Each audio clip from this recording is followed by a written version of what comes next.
Hello and welcome to my channel Simon Rebello #Scholastic Tutorials. Today we are going to study Marathi for class 9 and 10. Appreciation. Rasagrahan. First point Kavita. Second point कवी किंवा कवित्री. Third point कवितेचा विषय. Fourth point कवितेचा संदेश. Fifth point कवितेची आवड किंवा नाआवड. Sixth point OD आणि त्याचा सरळ अर्थ. 7 पॉइंट शब्दांचा अर्थ. असे 7 पॉइंट विचारतात.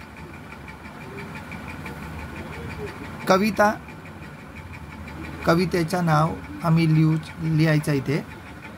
नंतर कवीचं नाव लिहायचं.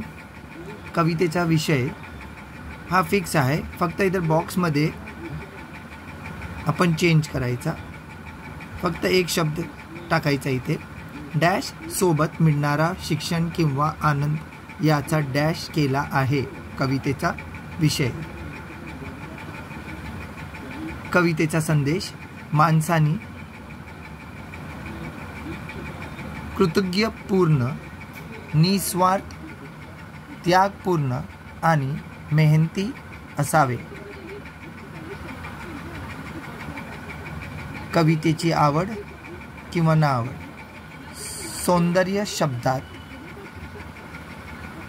व भावुक कृतीने लिहिलेला लेख मनाला व हृदयाला जागृत व प्रोत्साहित करतो. ह्याप्रमाणे आम्ही फिक्स पॉइंट्स लिहायचा. कुठलीही पोएम असू दे. एक्झाम्पल कविता संतवाणी अंकिला मी दास तुझा. कवी संत नामदेव. कवितेचा विषय देवासोबत मिळणारा शिक्षण किंवा आनंद याचा वर्णन केला आहे. कवितेचा संदेश माणसानी कृतज्ञपूर्ण, निस्वार्थ, त्यागपूर्ण आणि मेहनती असावे. कवितेची आवड किंवा नाआवड. सौंदर्य शब्दात व भावुक कृतीने लिहिलेला लेख मनाला व हृदयाला जागृत व प्रोत्साहित करतो. ओळी दिली असणार तर ओळीचे सरळ अर्थ लिहायचा आम्हाला. शब्द दिले असणार त्यांचे अर्थ पण लिहायचे असते. आता मोस्टली इथे जे शब्द असते ते चेंज होतात. कधी कधी निसर्गाचे विषयावरती पोएम असते, कविता असते.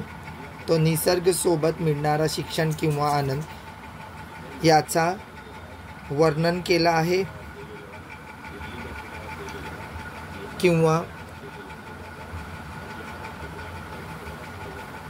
देवासोबत मिळणारा शिक्षण किंवा आनंद याचा सुखदुःख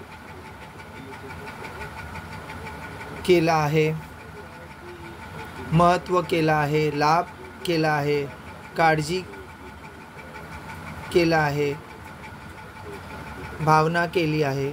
ओके, हे शब्द आम्ही रिप्लेस करू शकतो डिपेंडिंग ऑन दी पोएम.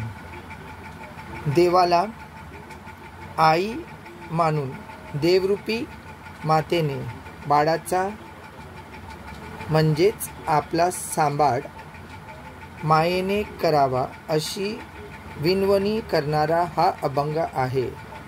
संतवाणी अंकिला मी दास तुझा, संत नामदेव. हा कवितेचा विषय होऊ शकतो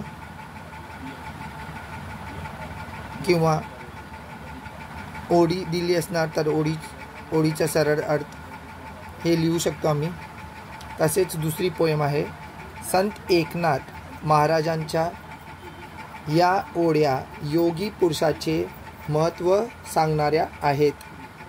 संतवाणी योगी सर्व काळ सुखदाता बाय संत एकनाथ. तिसरी पोएम कामगाराच्या आयुष्यातील वास्तव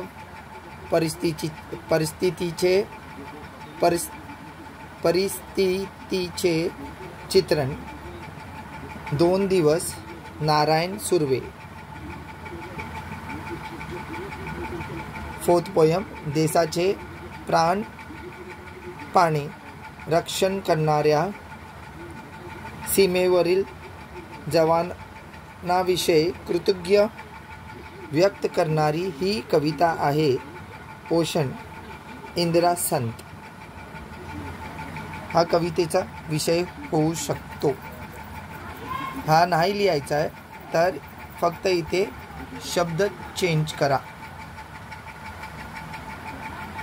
5th पोयम संगणक युगात ही निसर्गाची दौलत जोपासायला हवी हे सुंदर शब्दात सांगितले आहे. रंग मजेचे रंग उद्याचे अंजिला कुलकर्णी.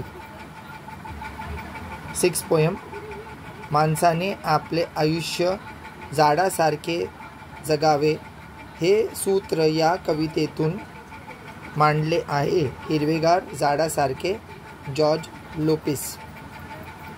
7th पोयम देशाच्या उज्ज्वल भविष्याचे स्वप्न या कवितेत रेखाटले आहे. स्वप्न करू साकार Kishore Pathak. 10th standard poem appreciation रसग्रहण.